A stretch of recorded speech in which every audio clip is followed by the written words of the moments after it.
ताज्या आणि सुपरफास्ट बातम्या पाहण्यासाठी स्वराज्य न्यूज मराठीला सबस्क्राईब करा आणि बेल बटन प्रेस करा। एडशी अभयारण्यातील वाघाने आता अभयारण्य सोडून शेतात शिवारात फिरून जनावरांवर हल्ला करण्याचा सपाटा चालू केला आहे।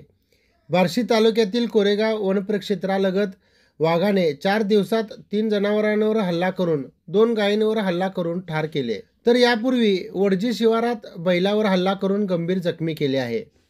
वाघाने 5 मार्च रोजी पहाटे कोरेगाव तालुका बार्शी शिवारात महादेव मंदिराजवळील शेतात 2 गाभण गायींवर हल्ला झाल्याचा प्रकार सकाळी शेतकरी शेतात आल्यानंतर दिसून आला। शेतकरी सूर्यभान अंबरुशू ढाकणे आणि दादा जगन्नाथ खराडे यांच्या प्रत्येकी एका गायीवर वाघाने हल्ला केला। त्यानंतर ढाकणे यांच्या गायीला डोंगर माथ्यावर ओढत नेऊन त्यांच्या मानेचा आणि पाठीमागील भाग फाडून खाल्ल्याचे आढळले। तसेच 2 दिवसांपूर्वी वडजी येथे एका बैलावरही हल्ला करून त्याला गंभीर जखमी केले होते। कोरेगावपासून 1.5 किलोमीटर अंतरावर आणि वनपरिक्षेत्रापासून अवघ्या 100 मीटर अंतरावर वाघाने गोठ्यातील 10 जनावरांपैकी एका गायीला लक्ष्य केले। शशिकांत खराडे यांच्या गव्हाच्या शेतात वाघाचे ठसे दिसल्याची माहिती सूर्यभान ढाकणे यांनी दिली।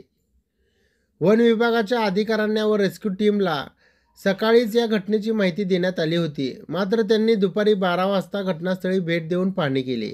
वाढत्या हल्ल्यांमुळे शेतकरी आणि ग्रामस्थांमध्ये भीतीचे वातावरण असून वन विभागाने तात्काळ उपाययोजना कराव्यात अशी मागणी गावकऱ्यांकडून होत आहे।